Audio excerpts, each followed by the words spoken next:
It's time to hit the scales, and where better than London's financial powerhouse, Canary Wharf. And just like the markets, there is no hiding here. The fighters on Saturday's massive Netflix Clash of the Giants card are about to reveal the results of their biggest investment, the hard work they banked and camp as the ceremonial weigh-ins are about to begin at the Pelagon. And we say, I came back for one reason only, to make boxing great again. I'm the Gypsy King! I come make my legacy, my story. It's a dream become true. Fight game, it never leaves you. I live for this shit. He's a legend in boxing. I'm back, baby! I have everything to beat him. He's going to realise how much of a legend I am. All the world can be against me. It's nothing. Arslanbek, you're in some trouble, baby. I'm going to get you. I can't wait!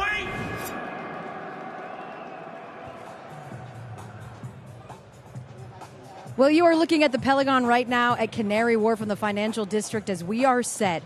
All 10 fights that you'll see on Saturday night, the weigh-ins will commence. All the fighters are here. And, of course, the main event, Tyson Fury taking on Makhmudov. And we say hello. I'm Elle Duncan, your host. For a second straight day here yesterday, we had the press conference. Today, the weigh-ins. And I've got some heavy hitters with me, quite literally. 3-time heavyweight champ Lennox Lewis. And two guys that used to settle really all of their stuff in the ring and are now covering the sport as teammates. Carl Froch and Andre Ward. What's it like to be on this side and working together? It's fun, it's interesting, but I still have the fighter mentality. So Okay. even though we're at a weigh-in, I'm still sizing him up, and he looks in pretty good shape. He looks ready to go? Yeah, he looks ready. But he won't come to England, though. We was talking about a rematch. He never came to England, but he turns up for this one. I'm here now. He's here. That's all that matters. To clue you in, they fought each other in the Super Six. 2011, was it? Yep. Andre wins. You, of course, wanted him to come to England. The second fight never happened, but that's good because we're teammates now. All the beef is squashed. I love how open and transparent you guys have been. It's been really, really nice. But I do want to talk about the festivities. I mentioned that we were at the press conference yesterday. We talked a little bit about what you can do, how you can size someone up, how you can gain a psychological advantage. When it comes to the weigh-in, what stood out to you during your time at the weigh-ins, Lennox? Anything interesting? Yeah, I love the weigh-ins because I could sneak a good look at the other person's that I'm be fighting, his body, see if it's been eating too much or something like that. But and then a chance to look in their eye and see if they still got it. If they look away, then I got them. You knew? Yeah. You knew? I knew. Whoever breaks is like chicken. Yes. I love that. What about you guys? Any like memorable weigh-ins stand into you? So the weigh-ins for me was like fight time. You come face-to-face with your opponent. At the press conference, you have a bit of back and forth, have a talk to each other, but at the weigh-in, you kind of come face-to-face. Sometimes at the press conference as well, but you see each other in your shorts, you've weighed in, you're fighting tomorrow after the weigh-in. So it becomes real there for me, and I enjoy that because that's when I switch on. Yeah, the weigh-in was great because we won the first battle. We got the weight out of the way, and we made the weight. And it's just the last chance that you have before you meet in the center of the ring on fight night, just to see how that fighter looked. Did they make weight easy? Can you see the abs? And you want to look that opponent in the eye and see who's going to break first. It's not everything, but it means a little bit of something. Andre, less than 24 hours before we get to these fights. What's going through our fighters' minds right now? Well, again, these guys have made weight, so that's a big relief. Now it's just managing your nerves, keeping your mindset straight. All the physical work is done. There's no more physical work you can do. It's about keeping your mind right and going over the game plan so you can execute come fight night. I had plenty of conversation yesterday with Lennox, and we'll have plenty more on our broadcast on Netflix tomorrow. But I do want to ask you very quickly, Carl, before we get it to Anna Woolhouse, your thoughts on Tyson Fury making his comeback after 16 months. Listen, he's been retired too many times for me. 4, 5, 6, I don't know, 5 times. Well, it's great that he's coming back. He's a big character. He's a net positive for the sport. I just worry about why is he fighting, why is he coming back. It's not for the money. It's for the mind. And at some stage, he's going to have to hang the gloves up and say, "That's it, I'm done." And I don't think that he can see the end. And I just hope that he's not fighting for the wrong reasons, because there comes a stage which is at now, which is slowing down. He's not throwing the feints. He hasn't got the chin. He's been on the floor 7, 8 times in his last 5 or 6 fights. So he's at the stage now where he's vulnerable, and that's not when you want to be jumping in with a big, strong heavyweight like Makhmudov. Yeah, Carl is right. It has been 5 or 6 like retirements and then unretirements. But at the same time, I understand it because this is a part of boxing, is a part of Fury's fabric, his identity. This is his life, and he said it himself that when I'm fighting, I'm a better person. So I'm not mad at him coming back again. If it's keeping him out of trouble and keeping him feeling alive, do it while you still can. Yeah, absolutely. And he said, listen, I was bored. Retirement is boring, which is why he's done it 5 times and come back. And if there's anything else he wants to say about it, I'm sure we'll see it when the next season of At Home with the Furies debuts on Netflix on Sunday. Shameless plug, I know. So I mentioned that Carl and Lennox will be with me on the broadcast tomorrow for Netflix. Andre, you're going to be on the call ringside. And so will Anna Woolhouse, who's going to be handling things for us tomorrow. But today is standing by with David Hay, the Haymaker, and she'll be walking us through all the proceedings down there at the scales. Hey, Anna. Yeah, all the fun and games is happening down here. I'm alongside David Hay, who has had a fair few weigh-ins in your career. 20-odd weigh-ins as a cruiserweight. Obviously, had the weigh-ins as a heavyweight, very different proposition. It didn't matter what you weighed. Usually, it's actually a good thing a fighter weighs more a lot of the time. So having to boil down to cruise to 200 pounds. It used to be 190 pounds. Then the weight went up.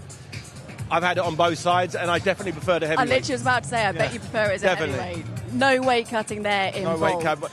In terms of your career, though, weigh-ins that stand out, what about the Valuev one? Because you really had a moment there where you sized each other up and you realised the size. Yeah, I was 97 kilograms for that fight. He was 149 kilograms. So big weight difference. The size was it was a crazy scenario, but speed does everything you need it to do. For you to get in and out of range and not get hit by the bigger man, it's okay. Another memorable one was the Enzo Macronelli fight, where I made a big deal about struggling to make the weight. I got knocked down against Jean-Marc Mormec when I won the world title. I then blamed it on my weight, fought Macronelli and came in like 2 pounds under the weight when everyone was expecting me to be struggling. Very quickly, because yesterday we saw Makhmudov, he lifted Fury up. There were fun and games there. What do you think we're going to see today in the face-off? I think you're going to see Makhmudov a bit more switched on. Yesterday was very funny. He was tickling him. He was picking him up. He didn't look like he was switched on. He wasn't switched on yesterday. Today, I assume he's going to start tuning up. He knows there's one more sleep, then it's ready for battle. So I'm expecting a very, maybe he's got that tick. That tick might be going a little bit more than it normally does. So I'm looking forward to looking into his eyes and see if he's ready to go. Well, we haven't got long to find out, have we? We're back to you, El. All right, thank you so much, Anna. We'll be back with you guys shortly in just a minute. But if for any reason you have not seen all of the festivities, the pomp and circumstance, the build-up, we're going to recap Fight Week for you as we get ready for a spectacle on Saturday at Tottenham. Obviously, I'm the top man in this division, and I'm going to prove it again and again and again. No wonder there is a mural in London ahead of what is a massive UK return 3 years since the last time out. Tyson Fury really is generational. To come back to England and fight here in a stadium at Tottenham Hotspur, it's an unbelievable experience. We're good? Yeah. Let's go. Follow me. Let's hope I do a lot better than Tottenham are doing right now, because they're shocking at the minute. Really excited to be in this big show with these big names. Brendan, get a picture of me and Makhmudov on here. Cool, look at each other, look at together. I've never overlooked anybody in my life, and I've definitely not overlooked this beast. I was fine until Tyson started panicking, and then when he started, my arse went completely. He's a scary dude, and he almost pushed me off the top of Tottenham Hotspur Stadium the other day. I was thinking to myself, why the fuck have I come up here? I was absolutely shitting myself. This is where the noise starts to build as the stars of Saturday's blockbuster Clash of the Giants card step up to face the world's media. Boom, boom, boom, boom, boom, boom. And what happens against yourself and TKV this Saturday live on Netflix? An annihilation. Yep, there's a bit of a bit of perfume on my hands. Hammer is rolling when you're ready. So providing you get the win against well, it's not providing, it's your life's on the line. This man's definitely a dangerous man. He's as good as anyone else who's out there. And everyone thought it was over. I'm back. I'm like, Batman returns. He's back. Wednesday night, the fighters receiving the full red carpet treatment as Fight Week kicked officially into full gear. For the first time in forever, I'm the hunter, I'm not the hunted. I'm looking for a good performance, as good as it can be after 16 months out of the ring. I must have done 500 rounds of sparring, and I've still got it. Ladies and gentlemen, welcome to the final press conference for the Clash of Giants. In the nicest possible way, I'm extremely violent and dangerous. You got to remember, I've been competing at a weight that's not my weight for the past 2-3 years. He hasn't proven himself world class yet. You know, I did. I've been number one in the world twice already. I've been a world champion twice already. So I've been to that top. Conor, I'd be remiss if I didn't ask about Eddie Hearn and your split. There's a lot of noise. Ultimately, I love Eddie. Period. Point blank. But ultimately, this is about securing my family's legacy, solidifying my legacy. The Gypsy King, Tyson Fury. Listen, two big guys go in the ring to kill each other. That's it. Very simple. I feel actually sorry for Arslanbek Makhmudov. I'm going to make an example of him. He will not be able to get out of the way of me, and I'll knock his head right off his 2 shoulders. The Clash of Giants, Fury versus Makhmudov.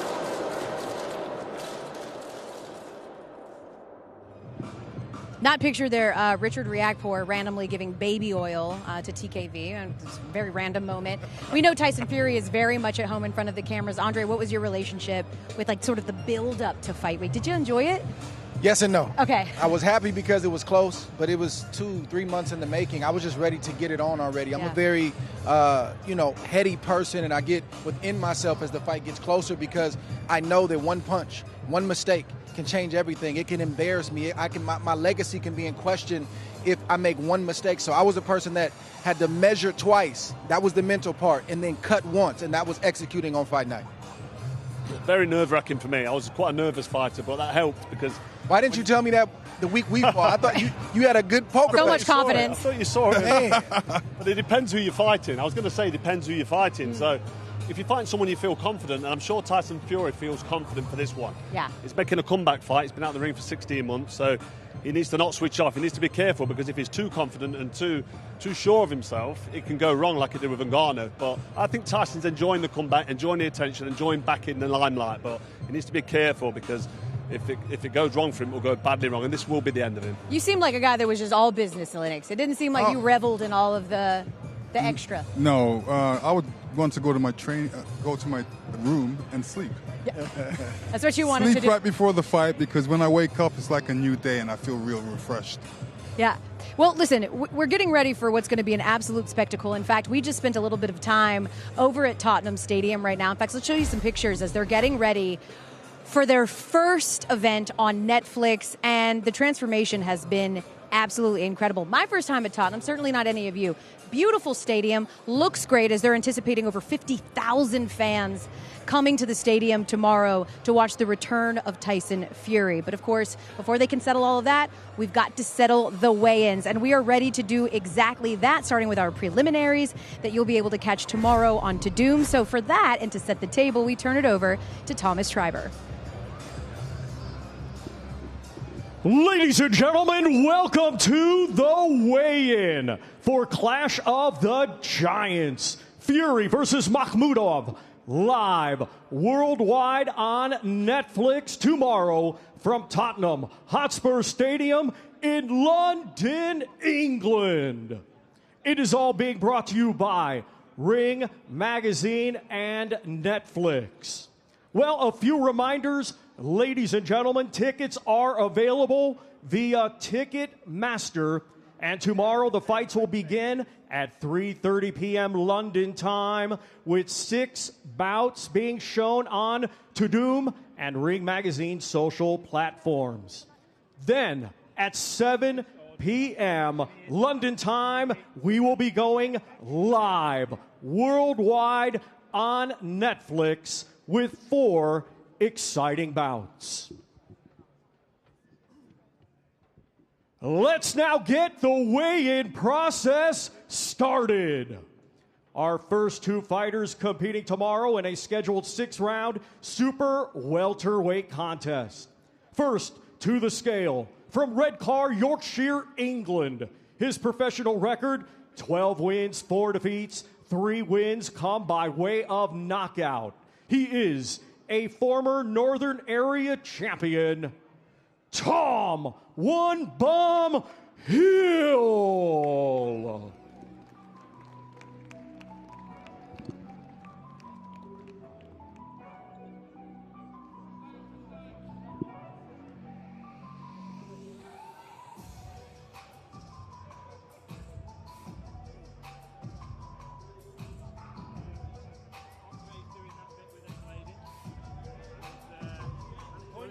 .148.4 for Tom One Bomb Hill. And now we welcome to the scale from Sid Cup, Kent, England. Undefeated. 13 wins, 8 of his 13 wins come by way of knockout. Let's welcome the undefeated former Commonwealth Silver Champion, Elliot Whale.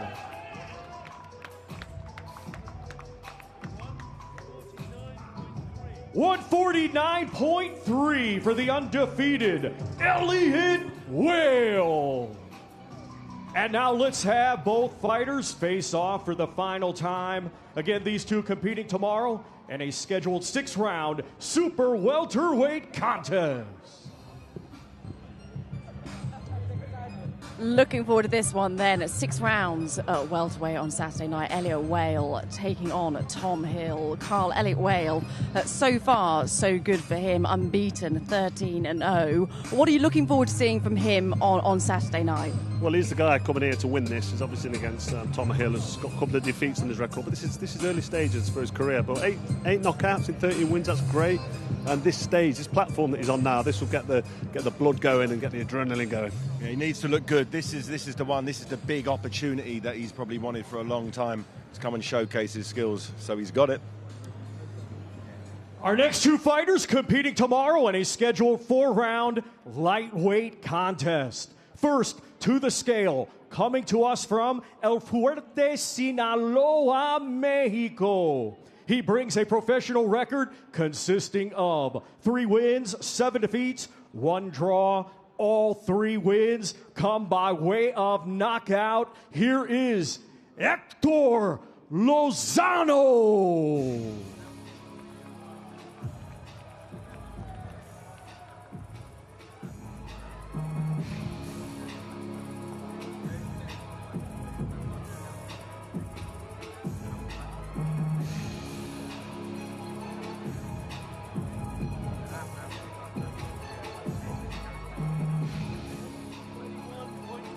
.131.2 for Hector Lozano. Now we welcome to the scale from Riat, Kingdom of Saudi Arabia. Undefeated with 2 wins. One of his 2 wins comes by way of knockout. Here is Sultan El Nino Al-Mohammad.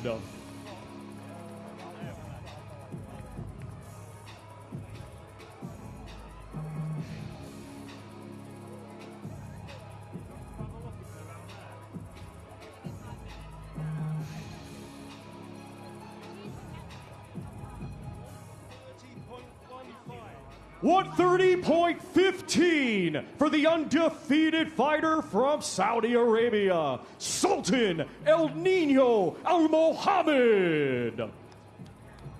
And now we have the fighters face off for the final time. Again, these two competing tomorrow in a scheduled 4-round lightweight contest.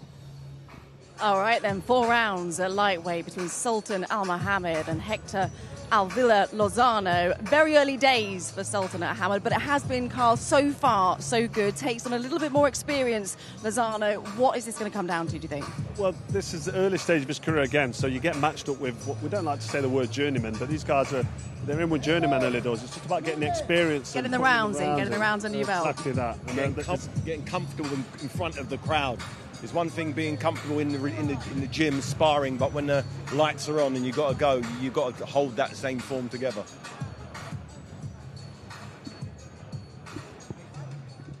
Our next two fighters competing tomorrow in a scheduled 8-round super middleweight contest. First, to the scale. From Hereford, England. His professional record, 13 wins, 2 defeats, 4 of his 13 wins come by way of knockout. He is a former Midlands area champion, Liam O'Hare.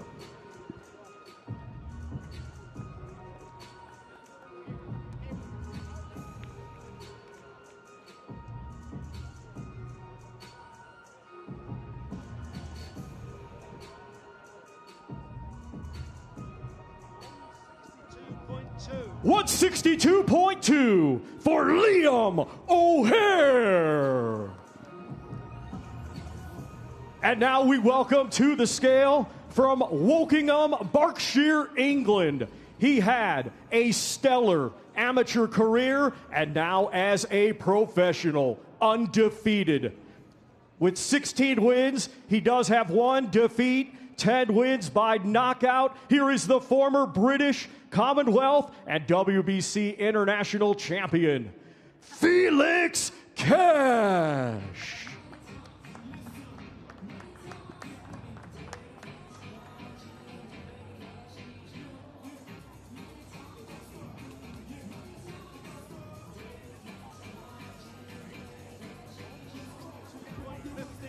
$162.15 for Felix Cash. Now we have the fighters face off for the final time. Again, these two competing tomorrow in a scheduled 8-round super middleweight contest.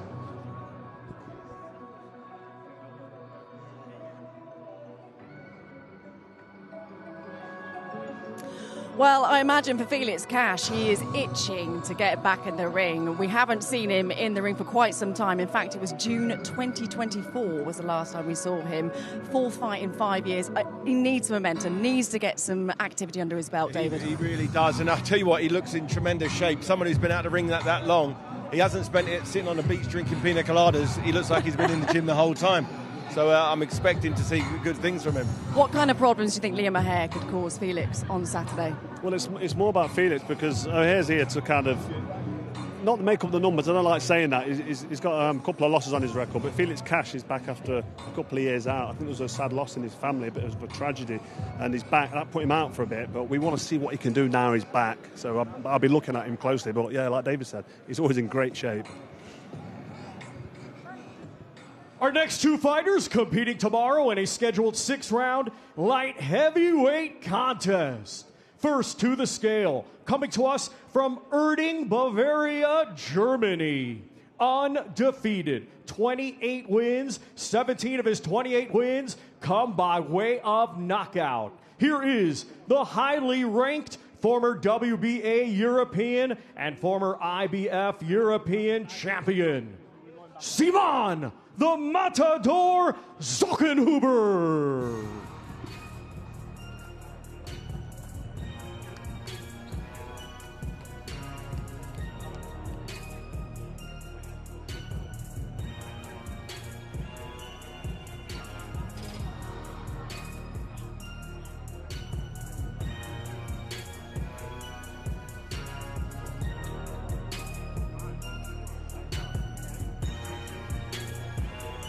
$169.6 for the undefeated Simon the Matador Zachenhuber.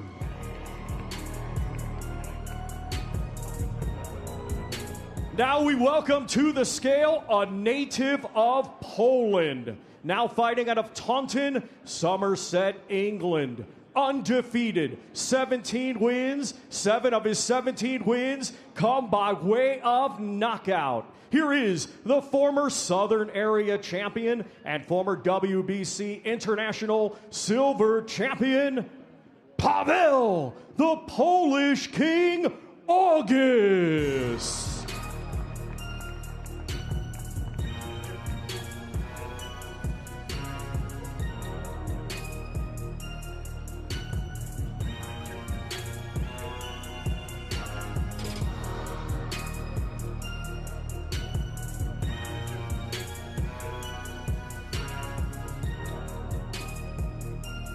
$170.7 for the undefeated Paweł, the Polish King August. And now we have the fighters face off for the final time. These two competing tomorrow in a scheduled 6-round light heavyweight contest. Well, it is the battle of the unbeatens, isn't it? As we say, someone's O is going to go on Saturday night. A big opportunity for Pavel August. He's a late caller, but this, Carl, this is when you need to be ready. You need to be ready to fight and take up these huge challenges on a massive Netflix card. Absolutely, I'm sure he is. He's got the Polish blood like my good self. I'm sure he's got a good chin. He might need one because Zachenhuber has He's got not 17 got your ego, knockouts. I don't think. 17 knockouts, so he's the puncher of the two. But this looks like a cracker. Neither of them have tasted defeat, and that always makes them bring that bit of something extra when they're in there. They don't know how to lose yet, but one of them's going to find out tomorrow night, and both look in great shape. And you get something special when you get two undefeated fighters. The mindset, neither of them knows where they've never tasted it, and they always push that bit harder. Our next two fighters competing tomorrow in a scheduled 6-round super flyweight contest. First to the scale, coming to us from Concordia, Entre Rios, Argentina. He had an outstanding amateur career, becoming a 2016 Olympian representing Argentina, and now as a professional. 8 wins, 4 defeats. 3 of his 8 wins come by way of knockout. Here is Leandro Jose Musculito Blanc.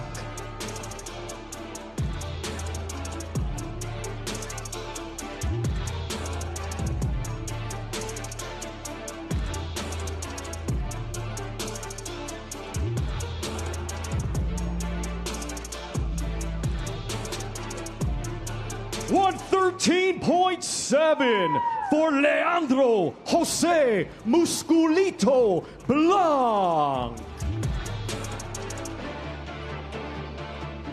And now we welcome to the scale from Liverpool, England, fighting out of Gallagher's Gym. He had a stellar amateur career, becoming a 4-time national champion. Now undefeated as a professional, 12 wins, 2 wins come by way of knockout. Ladies and gentlemen, here is Mikey the Omen Tallon.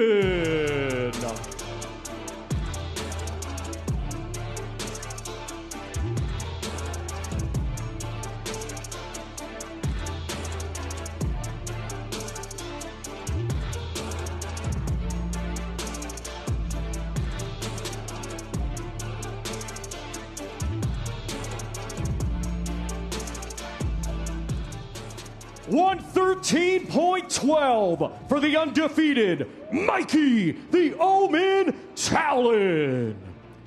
And now we have the fighters face off for the final time. These two competing tomorrow in a scheduled 6-round super flyweight contest. Looking forward to this one. I was just chatting to Joe Gallagher before we came on air this afternoon, and we've seen Mikey Tallon on our screens a fair bit, and it has been, like I say, so far so good. 12-1 over him. Youth versus experience. What do you think he's going to gain on Saturday night? Joe wants to get in the rounds. He's matching him hard. Early days in his career. He's a really good prospect. He's unbeaten. He's in against a more experienced guy, as you said. He's 21 years old. He's against a 32-year-old guy.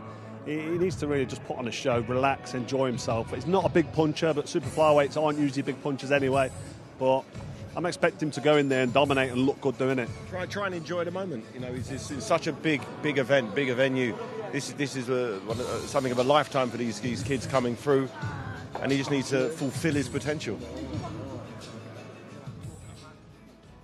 Our next two fighters competing tomorrow in a scheduled 8-round welterweight contest. First to the scale, coming to us from Sao Paulo, Brazil. His professional record, 12 wins, 5 defeats. 5 of his 12 wins come by way of knockout. Ladies and gentlemen, here is Eduardo Para Costa.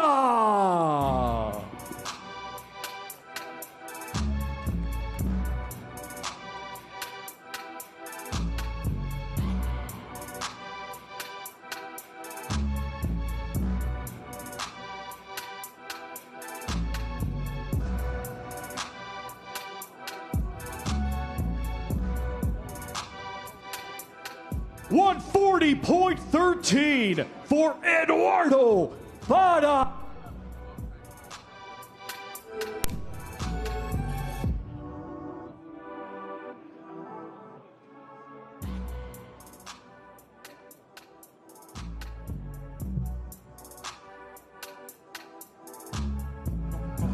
And now we welcome to the scale from Houston, Texas, now fighting out of Baytown, Texas, USA. He brings an undefeated record with 21 wins. 16 of his 21 wins come by way of knockout. Here is Gorum.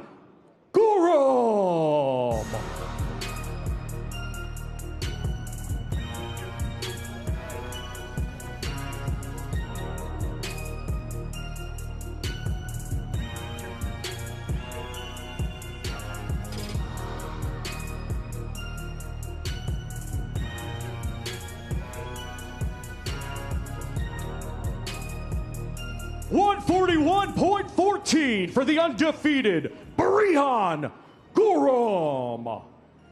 And now let's have the fighters face off for the final time. These two competing tomorrow in a scheduled 8-round welterweight contest.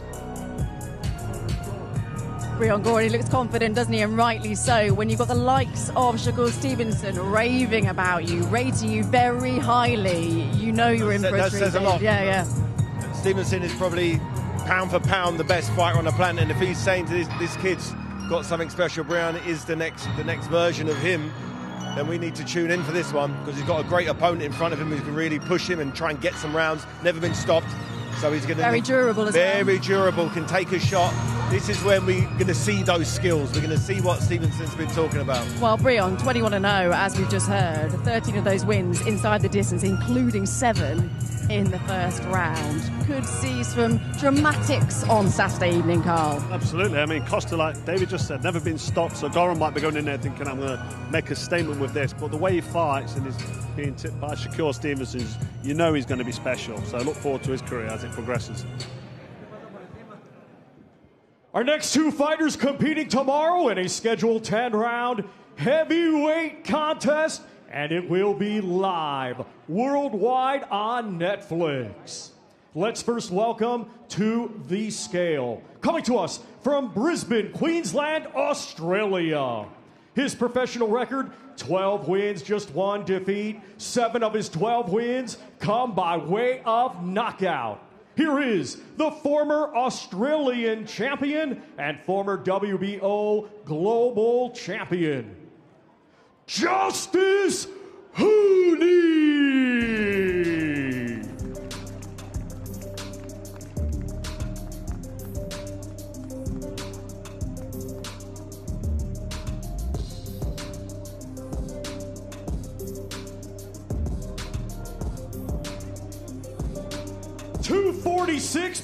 .14 for Justice Hooney. And now we welcome to the scale. From Burton-on-Trent, Staffordshire, England, he had a stellar amateur career, proudly representing Great Britain at the 2020 Olympics, earning a bronze medal. Now, with a professional record of 9 wins, 2 defeats, 1 draw, 7 of his 9 wins come by way of knockout. Here is Fraser Big Fraze Clark. And the Omega, the star player, you're a liar. Big capper, a pump faker, seen you around, but you're never involved. A spectator, can't you see the spirit of ecstasy? This ain't a Bentayga, no. How we living? I'm never quitting. V-back whipping. Rollie ain't ticking. 818 sipping. Sauce spilling. See different colors when the shroom's kicking. Born sinning. 259.12 for Fraser Big Fraze Clark. And now we have the fighters face off for the final time. Once again, these two competing tomorrow in a scheduled 10-round heavyweight contest. Live worldwide on Netflix. Well, it is a bit of a redemption fight for both in this one, isn't it? Fraser Clark, of course, coming off that loss to TKV at the end of last year for the British title, and then Justice Hooney came so close, didn't he, a year ago? Yeah, so close, up on the cards up until 9, and then it was just boom from then on in. It was looking so smooth and dominating, and then obviously Fabio Wardley's got that equaliser, and he walked into that shot. Get out of jail card. How's he going to come back from that? Is it going to affect him? We find out tomorrow night. You know, it depends what his character's like. It really does. You know, some fighters, after one stoppage, they're never the same.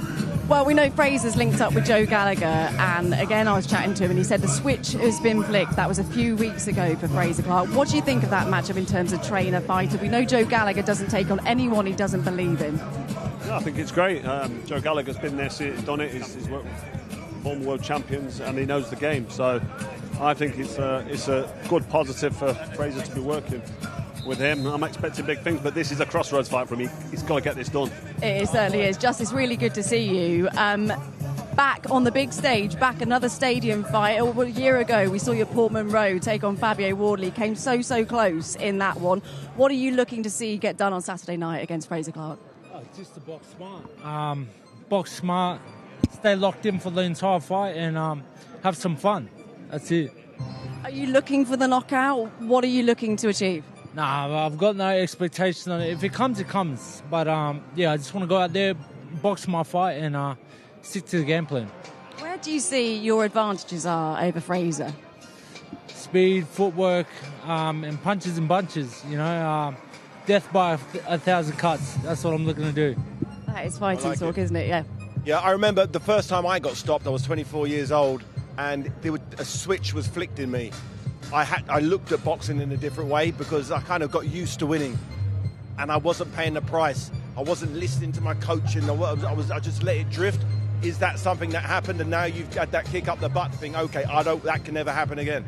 That's it. I think it just comes down to just getting a bit complacent. Yeah. Was there complacency before in training? If looking back, could you have covered more bases? Definitely. We had a short camp, and we took the fight on short notice, and I guess it may have come into play, but yeah, at the end of the day, it was a good lesson for myself. Fortunately, I'm still young, and I'm looking for a big comeback here. Perfect. We look forward to seeing it on Saturday night. Go well. Thank you very much. We're going to swap you out, and we're going to bring Fraser Clark in, I believe. He's coming in. Yep, stage right. I'm going to stand in here. It's going to be easier probably to paddle if I stand here. Fraser, really, really good to see you. We had a little chat before we went on. You're looking raring to go, looking happy and relaxed, linking up with Joe Gallagher. It is a redemption fight for you. How much of pressure are you feeling right now? No, I'm not pressure. I'm excited. Remember, if you're not excited and you don't enjoy what you do, you're never going to excel in it, are you? You know what I mean? Like, I love this sport. Yeah, I've had my ups and my downs, like everyone else on their journeys. But I do feel like, you know, since my move to Joe, the positivity, the hard work that we've done, it all stems down to Saturday night. And listen, I've got under no illusion that I'm in the ring with a walkover, a very good fighter. But people forget, and people have short memories. I'm a good fighter as well.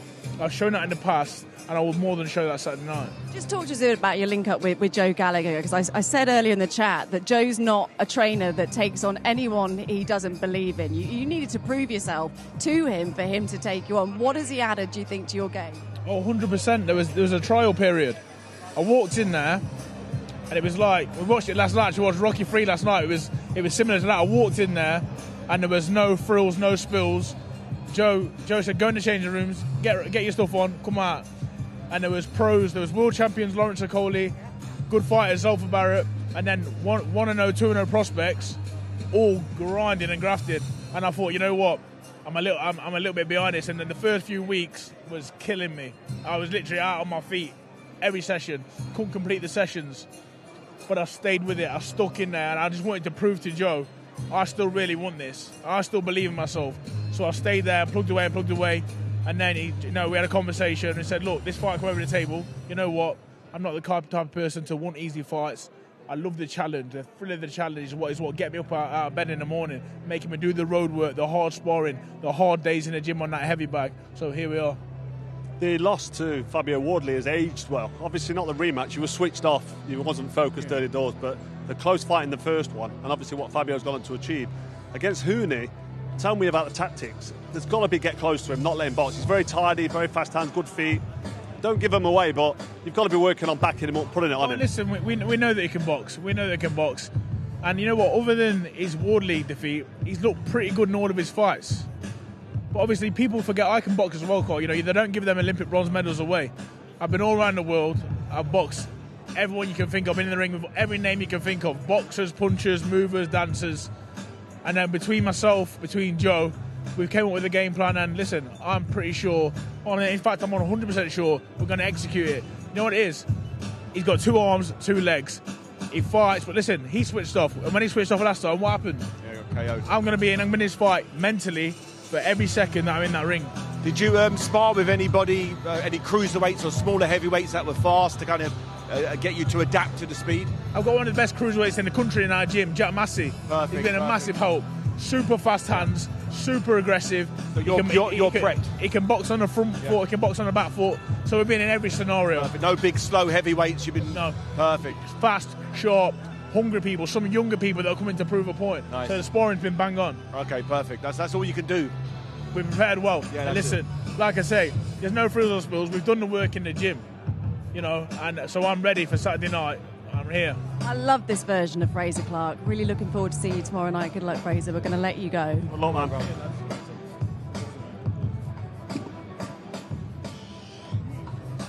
Let's get back to Tom Stryber. Our next 2 fighters competing tomorrow live worldwide on Netflix in a scheduled 12-round contest. And it will be for the British Heavyweight Championship. We will first welcome the challenger from Walworth, London, England. His professional record, 19 wins, just 1 defeat. 15 of his 19 wins come by way of knockout.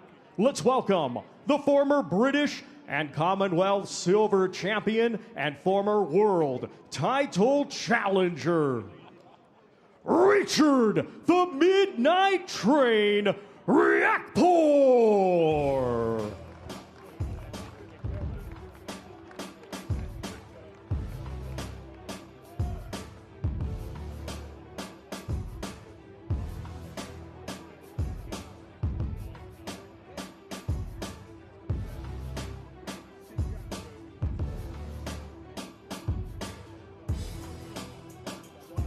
$234.12 for Richard the Midnight Train Riat.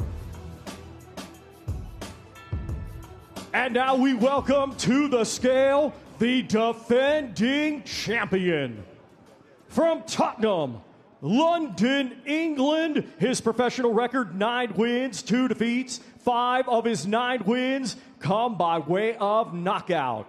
Tomorrow, in his first title defense, here is the reigning and defending British heavyweight champion, Jamie TKV.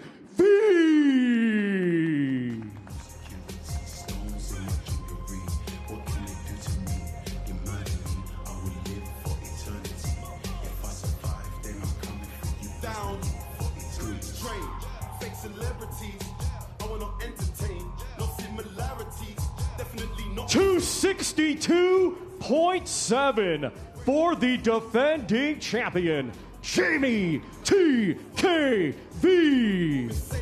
And now we have the fighters face off for the final time. Once again, these 2 competing live worldwide on Netflix in a scheduled 12-round contest for the British Heavyweight Championship. Well, how can you not love this fight? It is a London derby and it is a British title fight at heavyweight as well. We know Richard Riat, this is his 3rd fight at heavyweight. Back-to-back knockouts for him going into this one, but it is TKV that it is the British champion. He beat Fraser Clark end of last year to win that British title. When it's a British title involved, Carl, we know it adds that little extra flavour, doesn't it? It brings something a little bit extra out in fighting. Absolutely. I mean, the British title is a very prestigious belt, and these guys are serious about the British title. Don't be fooled by the condition of these two guys. They're like polar opposite.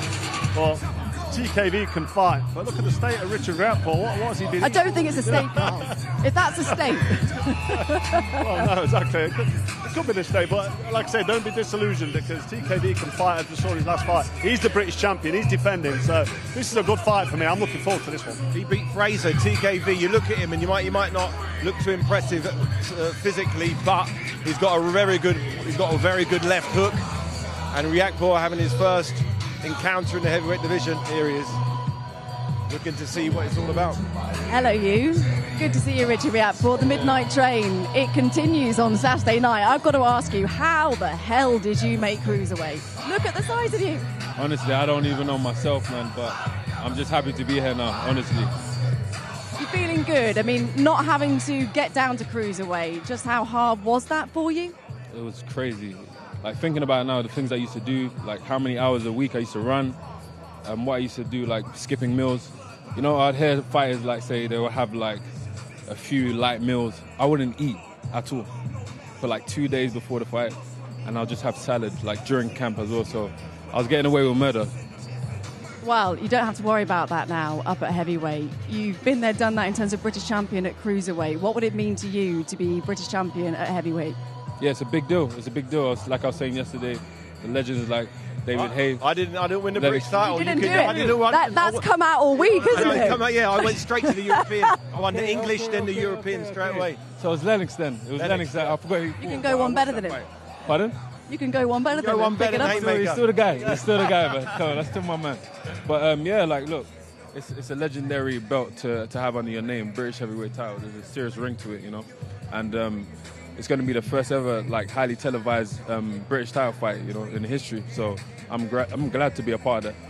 We know you carry the power at cruiserweight. Going up to heavyweight, the power even bigger, I guess. But what about your engine? Any concerns about that going deeper into the fight? No, I don't. Like I have a great conditioning coach, so I don't really think about that. I fight like I would say I was more thinking about that at cruiserweight. I was very reserved and conservative because I knew that maybe I wouldn't have the energy to go the rounds, but now I'm really good. I'm really good. Come and talk to me. I've got the British title outright. British we knew we'd get that one in there. Don't make his head any bigger. The British title's not going to be your level. You're going to be looking past and looking beyond. Is there anybody on your radar at heavyweight where you're saying that'll be a fight for me? There's a lot of people on my radar. Anybody you're looking at now to say he's the one to make me look? There's a lot of people, but I'm not going to disrespect my opponent right now. I'm focused entirely on Jamie TKV. Yeah, I appreciate that. When we get over him, then and ask me the same question. Have you sparred with TKV before? Yeah, I have. How many rounds? A long time ago. How many rounds? Over 10 years ago, wasn't it? Yeah, probably like 10 years. I don't remember. It might have been a hard spar if you don't remember. No, it wasn't a hard spar. It wasn't a hard spar because I would probably remember that. Yeah. Well, we're going to have to let you go because we need to let TKV in. But best of luck. Good to see you. Deliver the performance on Saturday night. We'll let you go. And we're going to get in. All the best, man. Jamie TKV is going to come in on stage left. He seems in good form, Carl. He does, yeah, very focused, confident. Seems tuned in. Very tuned in. Well, you know what it's like when you don't have to make that weight anymore, David. Jamie, really good to see you. I'm going to let you stand there. Now, Saturday night for you must be almost like a dream come true because you are a lifelong Tottenham fan, aren't you? And your British title defence in your home football stadium. How does it feel? Greatest feeling. It can't be any better than that. You know what I'm saying? My first title defence at home. Like I said previously, I live a 10-minute walk from there, so... You've got no excuse for traffic whatsoever in the London traffic, have you? I know, I have no excuse. I can literally walk there, so I might have to do that on the night. I might do a Scott Quick like we were speaking of the other day. Yeah. What kind of threat do you see Richard Riat to yourself? Obviously, everyone knows Richard as the puncher, but I should be able to go around all of that. You know, my main aim is to nullify that, and I feel like we got the right game plan to nullify that. So I don't think there's anything else that he's going to bring that's going to worry us. Riat said that you sparred in the past, but he doesn't remember. Is that because you hit him so much you wiped his memory, or? I think it was just so long ago, Dave. I remember sparring people when I was 10 years old. Well, it was a long time ago. Do you remember? You must. I'll just leave it as that, just because. There was something happened. Nothing happened. See, look, if something happened, something out. No. I'm just saying, if you sparred, he doesn't remember. If you remember, no. Listen, it was a long time ago. First time we sparred 11 years ago. It's that long, but. Was you okay? Maybe you have better memories than us. Was you happy with the outcome of the spar when you did? Both always happy, both of us. They tried to draw me in. But if it was a long time ago, there's a lot of water under the bridge. I just want to know from you how much it means to you in your home football stadium to hear "and still" on Saturday night. Oh man, I can't even describe the words, man. To be hearing "and still" at home, come on. I got to put in a performance, and I will. Trust me, on Saturday, Jamie TKV is turning up. Is there a bit of nerves, a bit of pressure? No, not at all, you know. I mean, we've done it so many times now.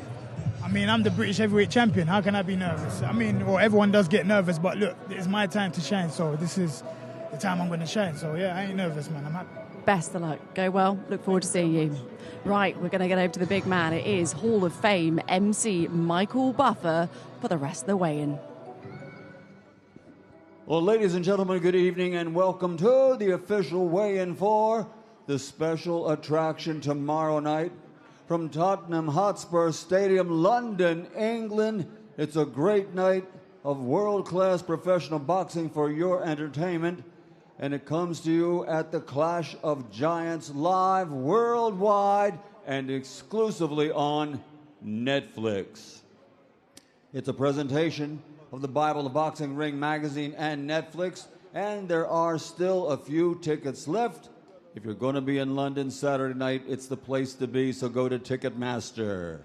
So, ladies and gentlemen, at this time, let's go to the weigh-in for the special attraction, 10 rounds of boxing in the super welterweight division. Let's bring the fighters to the stage and then the scales. First, he comes to us from New Orleans, Louisiana, USA. 30 victories in his 33 professional bouts. 24 of his wins come by way of knockout. He is the former lightweight champion of the world, the Southern Southpaw, Regis Rougarou Prograis.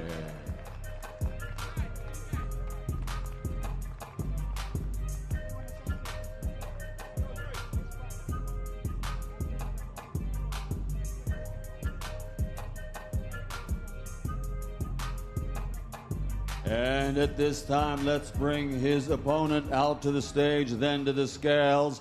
His professional record stands at 24 victories in 25 fights, 14 big wins by knockout. He has one defeat, and that was avenged, making him one of the few fighters in the world today that can brag and say he's defeated every man he's ever faced in the ring.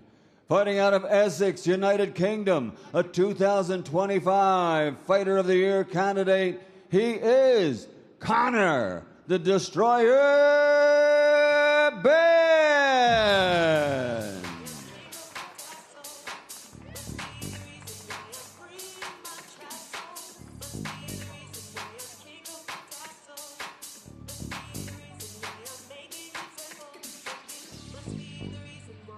On the scales at this time, officially weighing in, 148.1 pounds for Mr. Rougarou Regis Prograis.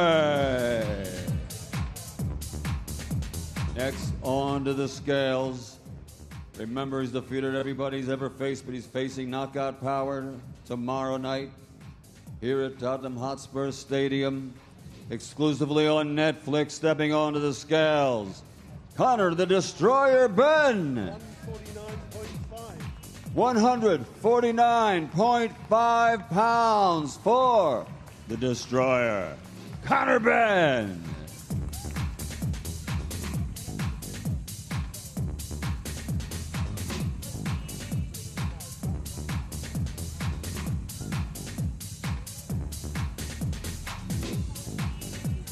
At this time, the fighters will have their final face-off before facing each other in the ring. Tomorrow night, live and exclusively on Netflix, Clash of the Giants, a great night of world-class professional boxing for your entertainment. This special attraction, 10 rounds in the super welterweight division. Regis Prograis, Conor Benn. Well, the beef between these two is bubbling along nicely, isn't it? A lot of chat surrounding the weights between these two because obviously Regis Prograis is coming up. Conor Benn coming down. Conor Benn, his last couple of fights against Eubank Jr. have all been at 160, so coming back down. People were questioning whether it would be a step too far, but comfortably under 149.5 for Conor Benn on the scales. In fact, I saw a clip on social media this afternoon of Conor Benn just saying should have gone for 147. Yeah, he didn't know how easy it would be, you know, when you've established yourself, and he looked ripped at 160.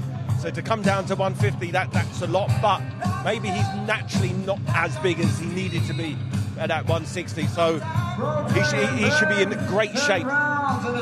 He looks it. He looks like there's no wastage on there at all. It's all good stuff. Well, the rivalry, the beef that's developing between the two is because Regis Prograis, I think it's fair to say, 37 years old. He is a two-time world champion, Carl, but he's in the latter stages of his career.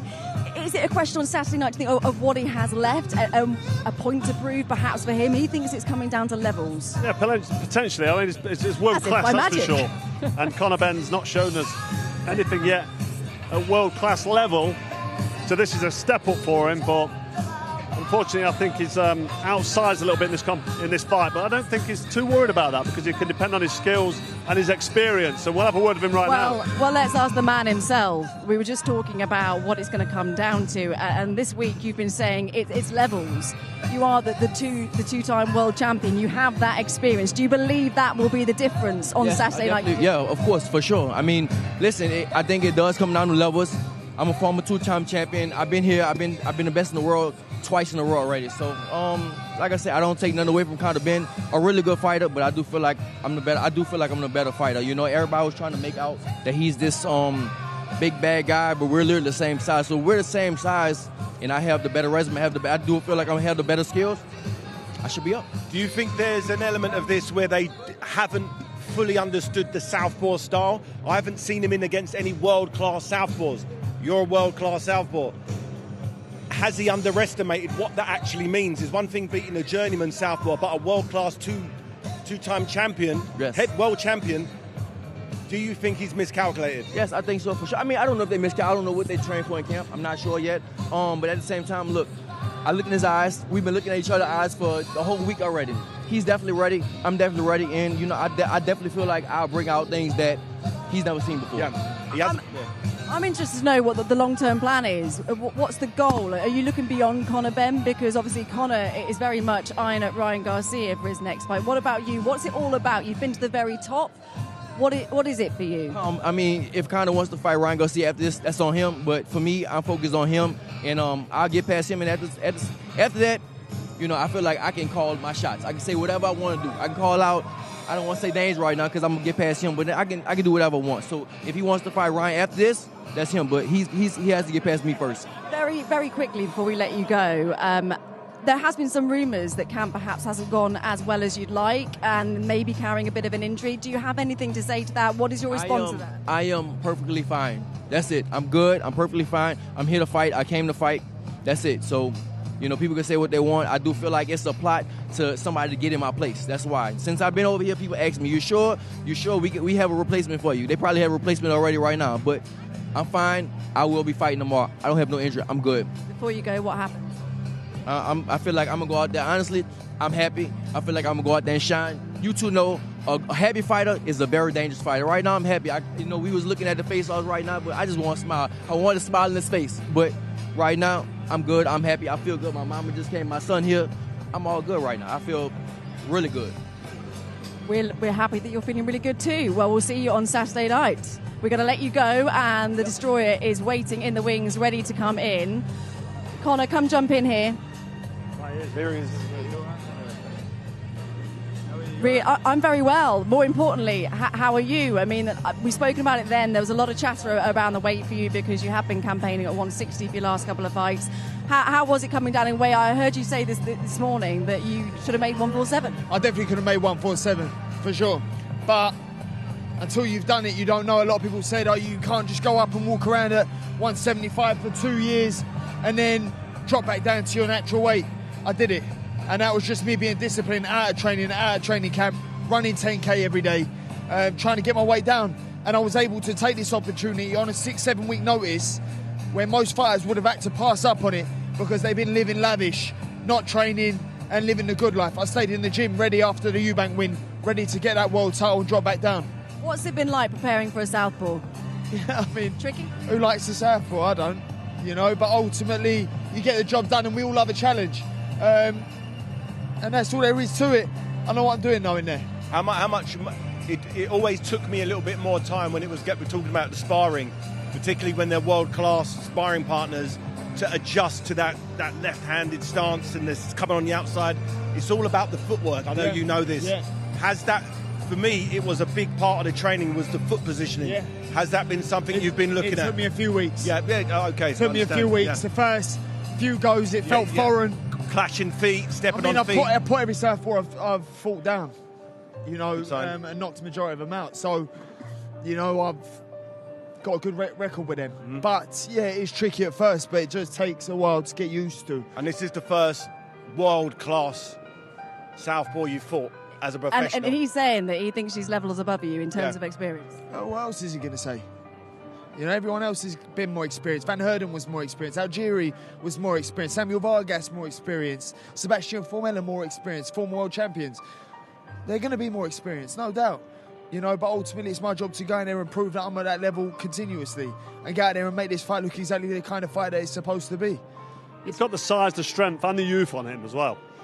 But you're looking to me, just like as a fighter, a little bit sunken in the cheeks. As the weight, you're okay with the weight? Do you think you can get down to 147? Is that where you're looking at going? Or are you going to go 154 after this? I'll definitely drop down to 147. Yeah? You say sunken in the cheeks. I'm weighing at 165 right now.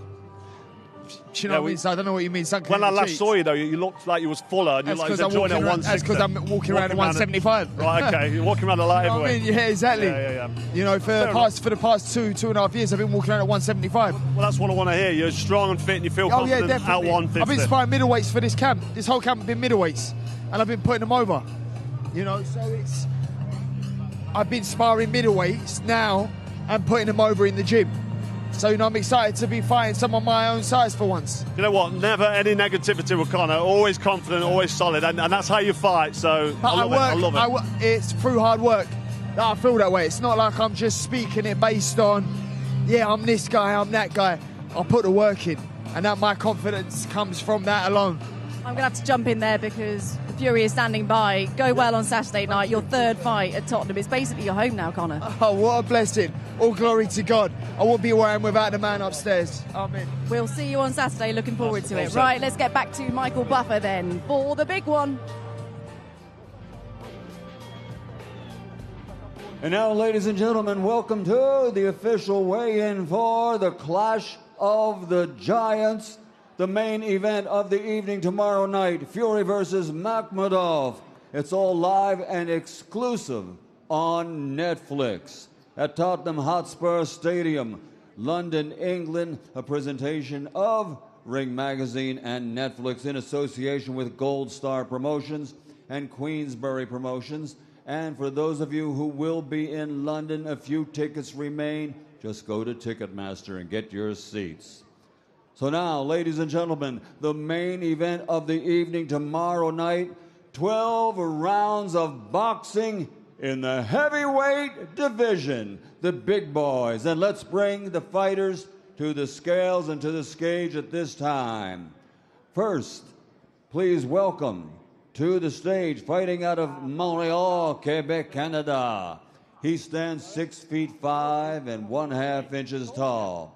His professional record, an outstanding one, filled with knockouts and power. 21 victories, 19 of those 21 wins by knockout. 17 of those 19 have happened in 3 rounds or less. Ladies and gentlemen, he is, and let's welcome Arslan Le Leon Makhmudov. I think I'm Big Meech, Larry Hoover, whipping work. Hallelujah. One nation under God. Real getting money from the start. I think I'm Big Meech. Stepping on the scales right away, ladies and gentlemen, Arslan Makhmudov. 264.9 pounds for Arslan Le Leon Makhmudov. Rose, that's my nickname. Running in my big vein. And now, ladies and gentlemen, the return of the Gypsy King. Coming to the stage and stepping onto the scales, one of the most charismatic fighters in boxing history, indeed in the heavyweight division, fighting out of the Isle of Man, 6'9", 34 victories, 24 big wins by knockout, only 2 defeats with 1 draw. The former 2-time heavyweight champion of the world, the Gypsy King, Tyson Fury.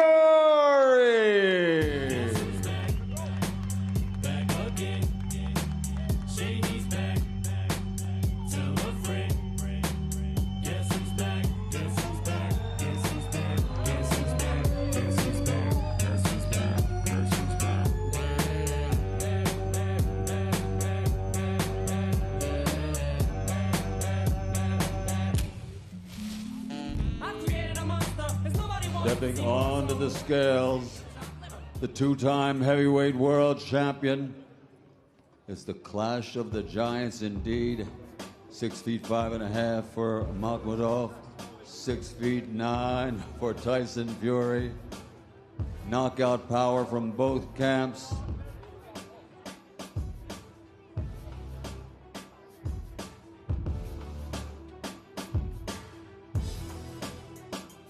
On the scales, the Gypsy King, Tyson Fury.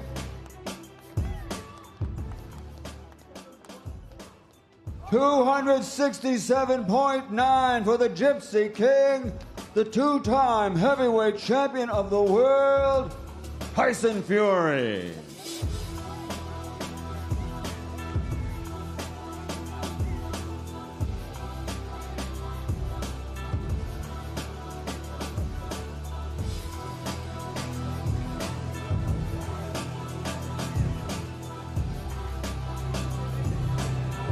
Now facing each other for the final time until they get in the ring tomorrow night at Tottenham Hotspur Stadium, live and exclusively on Netflix around the world.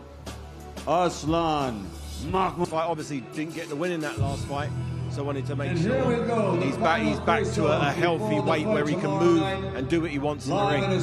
Well, he took his training camp over to Thailand, didn't he, which was mixing it up. I'd love to clear up who actually has been training him, because we have seen Sugar Hill Stewart around him. He's not saying he actually has been training him, but we have definitely seen him there. It was a red herring.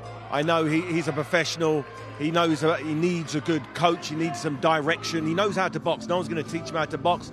But it's about, just sharpening his tools. He's got an amazing array, an arsenal of different qualities that he can bring out. He can turn southpaw, he can drop his hands, he can have a high guard, he's got it all. For Fury, 267.9, is that a good weight for you to sit around the heavyweight? I mean, 281 he was, career heaviest against Usyk in that second fight. With heavyweights, it's hard to go off the scales. He's a lot older than he was early on in his career when he was lighter.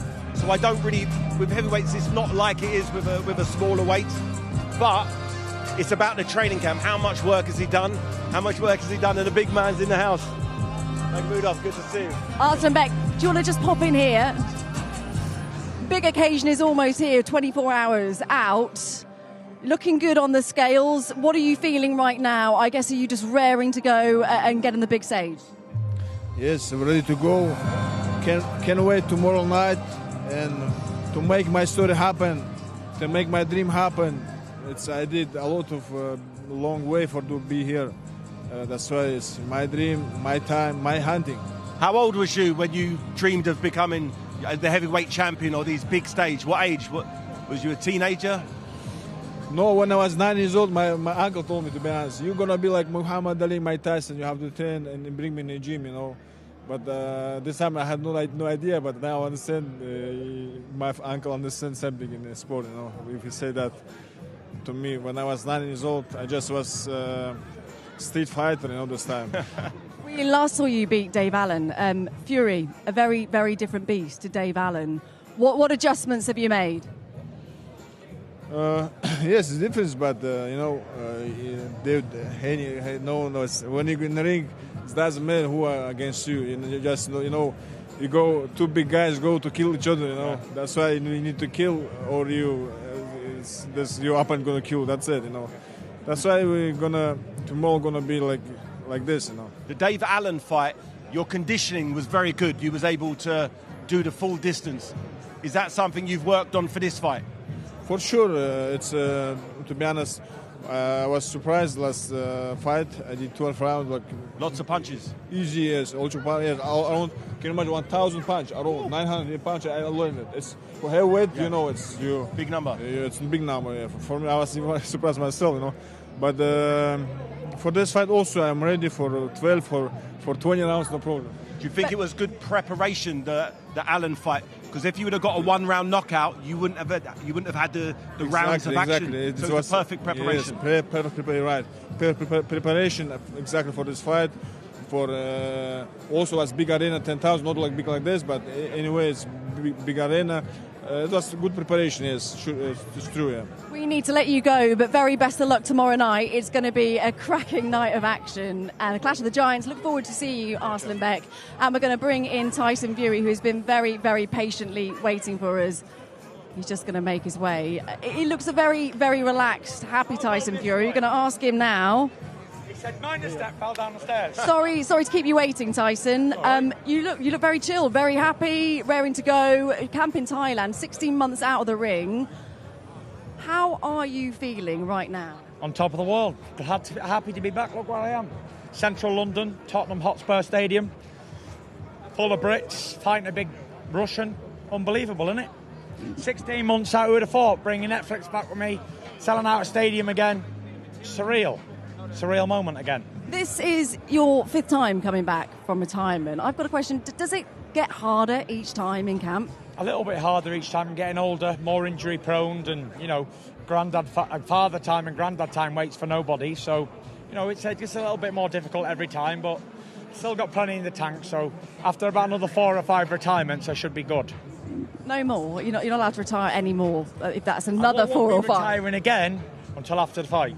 Okay, fair enough. Is the plan to retire as champion? So win all the belts back and then go, thank you very much, guys. That's not really a priority of mine, Dave, at the moment. My priority at the minute is just to beat this fella, go home. I've got loads of Easter eggs in the fridge ready for me.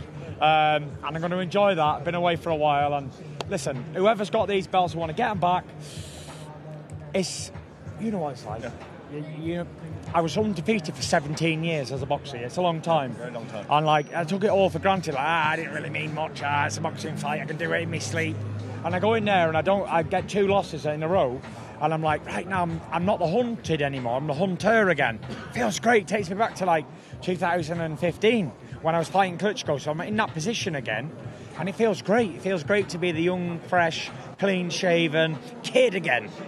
Who's the pressure on more out of the two of you, do you think? Me and Arslanbek. I don't really carry much pressure, to be honest. And he's here as no one really expects him to do much, apart from maybe knock me out inside 3 rounds, which is not an easy feat. Tough game to play. I've got to ask you though, is there a danger that you're overlooking him? No, definitely not. I wouldn't do it, especially not a big dangerous man like that. And after having all the time out, I want to make a statement. Come in nice and light, nice and lean, ready to rock and roll. So after you win this fight, are you going to be doing your training camps in Thailand? Do you feel that's a nice situation with no distractions? The heat's perfect, good food, the people are beautiful over there? Yeah. I'll probably be doing me training next fight for the next fight over there as well, yeah. Just to keep the momentum going. Keep the momentum going, and providing it doesn't go tits up on tomorrow, then yeah, I'll be training over in Thailand, and I'm really looking for it. Beautiful over there, I really enjoy it. So be back to Thailand, and I got the big man next. Get this big man out of the way, and I got the other big man next. When I last spoke to you, you said you were going to train yourself when you did the press conference, but we have seen Sugar Hill floating around. Has Sugar Hill been training you? Can you shed some light on that? Say that again, sorry. Has Sugar Hill been training you? Can you shed some light on that? He's been overseeing. He's here again overseeing. I can see him there. I can see him. Like, this is what Sugar does. He oversees everything. Even when he's in Miami, he's like phoning me, FaceTiming me, overseeing whatever's going on. He's like, show me the shit you're doing in the gym. I'm like this. He's like, that's bullshit. I'm like, that's what we're doing over here. He's like, right, I'm coming over. Took like a 27-hour flight because of the conflict in the Middle East, going round it and all that. He gets there, and I'm like, he's like, what's going on? What is going on in this camp? He absolutely loved it. He couldn't believe it. He thought it was just like having fun, partying, drinking out there. When he got there, he saw it was a very serious camp. That's why he's smiling. Knows I'm going to do a demolition job. You just can't escape him, basically, can you? Each other. I can't. We go back to 2009. Probably before that, when he was training Andy Lee over in Dublin. Funny story is, I goes over to Detroit uninvited in 2009. Didn't know where I was going to the Kronk gym. Bumped into him, and we've been homies ever since. Well, good to see you, Sugar. Good to see you back in the corner as well. You love a fight night. You love the big occasion. You love these fight weeks. We're very glad to have you back in the heavyweight division. What can we expect from you on Saturday night? What's it going to be like to be back on the big stage? 70,000 fans at Tottenham. It's been a minute since you've been there. It's been a minute. It's been 4 years since I boxed in England, and I'm really looking forward to it. I cannot wait to get back in there and put a massive show on for my home people. Are we going to see a special ring walk from you? And what about post-fight as well? I was about to say, there's going to be a little ditty in there, isn't the there? glory days back. Look forward to seeing it. Thank you very much. Thank you, Tyson. Best of luck. Yep. Thank you. As you're saying, good to see you. Thanks, Dave. Good luck. We'll see you tomorrow. See you tomorrow. All right. Well, that is it. That wraps up the weigh-in, doesn't it? Let's get you back to the studio. Thank you, David, for that. Pleasure. Pleasure. All right. Thank you so much, Anna. Thank you, David. I was just about to ask you guys what was one of your biggest takeaways, but I'm going to offer mine. Tyson Fury just telling Anna and David that he doesn't feel any pressure. Mm-hmm. Are you guys buying that, Lennox? Well, it's good that he's not feeling any pressure, but all the pressure is on him. Everybody's looking at him coming out and looking good and making a good show of himself. And, he's been through this many times before, so pressure's not going to hit him like that. But if anybody has pressure on him, it's got to be him, because he's got to, show up for the crowd. He's got to show up for himself and look good. I agree. I mean, he's retired himself voluntarily 5 times, which we spoke about. If he loses this fight, he'll be being put into retirement. Make no mistake. So the pressure is thoroughly and completely on Tyson Fury. And Makhmudov is a serious operator. We know he's lost Ajit Kabiel, the body shots and that, but he's a serious operator. He knows what he's doing, and he fancies the job, and he's a big puncher as well. So this is a dangerous fight. Yeah, Tyson Fury has pressure, but I think what he's saying, my interpretation of that is that he's not taking it personal. He's not internalizing the pressure. He's done with the win streak. He's taken the losses. He missed the sport. He feels fresh again. So I think he's saying that there's pressure, but I'm just not internalizing it like I normally do. Fabio Worley said if he loses, meaning Fury loses his fight to Makhmudov, he needs to retire and stay that way, because there is no way, if he was still able and capable to contend for a title, he would be able to beat this man. Certainly we'll see. You talk about this man and the test ahead. We saw Makhmudov come in at his second heaviest weight of his career. Anything stand out to you about the weights that we saw or any of the face-offs that we saw tonight, Lennox? Well, for heavyweights, I don't like heavyweights coming in too heavy. Okay. So if that's the weight he believes he's good at, then I'm happy that he's happy with that. But usually you try and come in at the lightest you can, strongest you can, and in the best shape you can. Well, heavyweights have an optimal fight weight, and Tyson Fury around the 18 stone mark. Anything over that 18.5 stone. My American brain is going, what is that in pounds? You too, Andre? Yes. Yeah, no. right. What's that? I go by How many pounds. stone? What's that in I don't know. Right. I'm jet lagged. I can't figure that out right now. He's got his optimum fight weight, and if he's over that, then he's not going to perform. And he looks like he's on his weight, because he's been in the gym. When he retired the first time after he beat Klitschko, he came back overweight, out of shape, substance abuse. He was in a bad place mentally and physically. This time, he's coming back in looking fresh and looking fit and sounding, that's the most important thing, sounding very, very confident. So I'm expecting a good performance from Tyson Fury. I think everybody, co-main, main event, everybody's just ready to fight. They've been talking about each other for 2-3 months. They've been, eating, sleeping, drinking this fight. And for the co-main event, though, they seem a little bit more intense. They seem like, not that it's personal, but just they're ready to get it on in a different type of way. And for the heavyweights, they didn't have to make the weight, even though they do have a fighting weight, they didn't have to boil down per se. And I just think Tyson Fury is just excited to be back on the big stage. Makhmudov looks like he means business, and he's ready to take care of business tomorrow night. You mentioned that co-main event. Maybe the only sort of fireworks we got, if you will, in the face-offs tonight were Conor Benn and Regis Prograis chatting. Exactly. I don't read lips well, but they're definitely saying something to each other, and I don't think it's, how are you doing? Nothing nice. We know that Regis has said previously, he didn't take the bait yesterday, but said previously that Conor Benn was a Nepo baby that hasn't proved that he's worthy of a title fight. I'm just wondering, when it comes to Conor Benn and Regis Prograis, Carl, what do you think is more dangerous? A guy who wants to prove that he can be elite, or a guy who's trying to hold on to what he used to be? It's a bit of both, isn't it, that? And we're not sure if Conor Benn belongs at the elite world level yet. We've not seen the Chris Algieri knockout, didn't show us much. He lost to Chris Eubank Jr. in the first fight, in a great fight, by the way, British Boxing Board of Control Fight of the Year. That's the British sanctioning governing body, by the way, for the American audience. So that was a big, really good, well sought after fight. And he had the rematch, and obviously Chris Eubank Jr. turned up weight drained and he wasn't really in the fight. So we're going to find out if Conor Benn belongs at world level, even though Prograis passed his best and he's been a 2-time world champion and he's a very capable fighter. I still believe, and I think Andre Ward, I heard you do an interview the other day, Prograis is serious about this fight, and he's still serious about boxing. He doesn't need boxing, but he's coming here to win. The question for Prograis is, that's in his mind. That's his intention, but will his body betray him? Being the age that he is, having the miles on the odometer, will his body do what his mind wants to do? And then for, Conor Benn, the pressure's on him. He's the heavier guy. The crowd is behind him. He's the guy that has the momentum and trajectory right now, so he can ill afford to slip tomorrow night. But you've all been in this position before where you're trying to prove something, that you're trying to prove your worth. Lennox, what's the mindset behind someone that's really trying to show that they belong? Making sure that you don't rush it. Making sure if you rush it, you're going to make mistakes. So you got to really think before you move and do the right things. Going behind your jab. Don't leave yourself open. Move your head, move your feet. All the basic fundamentals he's got to use. I see Conor Benn as an improved fighter. He wants to learn. He wants to get better. He wants to be good. So that kind of hunger I see in him. And we saw a lot of maturity that we talked about from his first to second fight with Chris Eubank Jr., where he came out, was looking for the knockout in the first round, in the first fight, and then showed a lot of maturity in that second. He said that he had to really go back and recalibrate and be prepared for that.